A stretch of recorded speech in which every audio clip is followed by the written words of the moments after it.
Let's look at fantasy football, boys. Okay. So fantasy football, I'm pretty sure I just won in the toilet bowl, meaning I cannot lose the toilet bowl. It's hard to explain, but on Sleeper, the best fantasy football app in the world, by the way, here's how fantasy football works in Sleeper, and it works like this in a lot of leagues. You either make the playoffs or you make the toilet bowl. And if you consecutively win in the playoffs, that's how you go to the championship. I obviously didn't make it. I had a horrible fantasy year. My first 3 picks were all in IR the whole season. Yeah. Saquon Barkley, David Montgomery, Chris Carson.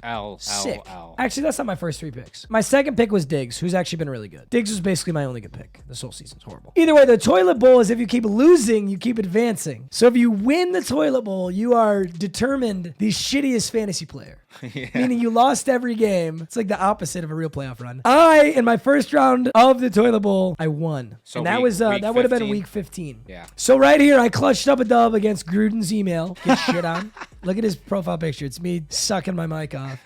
Cooper Kupp continues to be incredible. This year with fantasy, bro, it's basically like you had Cooper Kupp or Jonathan Taylor, or your whole season was just fucking chapped. Yeah, you were loving when you had Derrick Henry in the beginning. Yeah, Derrick Henry, and then he falls off. Yeah. Dalvin Cook, incredibly inconsistent this year. Yep. McCaffrey, same exact thing. Yeah. You know, they always say in fantasy football, you're supposed to take a running back in the first round. A lot of times they say that. Not always. You know, you might have taken this year, you might have taken Devontae Adams, Travis Kelce, or Tyreek Hill. But other than that, you were pretty much taking a running back. But now I feel like next year, I might take Devontae Adams, first pick next year if I had it. Maybe Travis Kelce. Either way, it's frustrating. Jamar Chase. But yeah. James Robinson, yeah, there's another guy. It's just saying fantasy's frustrating. But we did get the dub here. His team severely underperformed, and my team honestly underperformed too. But I will say next year in fantasy football, I'm not doing kickers or defenses. That shit is stupid. Yeah, I mean, our defense fucking went off. Yeah, our defense did incredible, right? Especially against Tom Brady. Holy shit. Isn't that crazy? No points allowed, 4 sacks, forced fumble recovery, and an INT. Holy shit. Isn't that crazy? Yeah. So yeah, I mean, I will say, so next year I'm for sure taking kicker and defense out. I think that's dumb. Some people like defense, no kicker. Some people like kicker, no defense. I think it should be purely based on your players. The amount of games we lost this season to somebody's kicker or to somebody's defense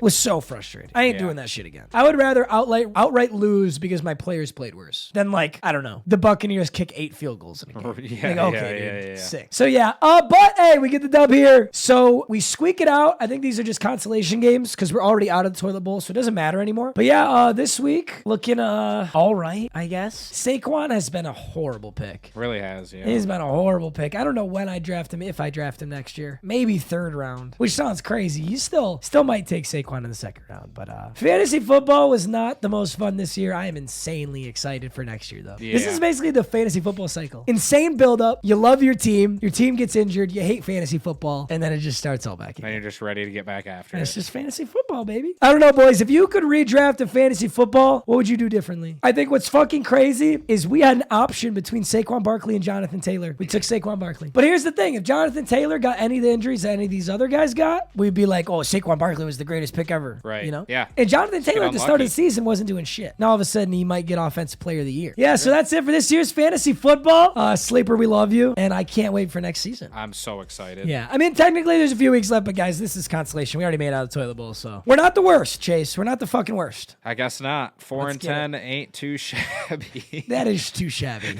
Yeah, it is. That's fucking mediocre. We might be the worst in our league. You gotta love that.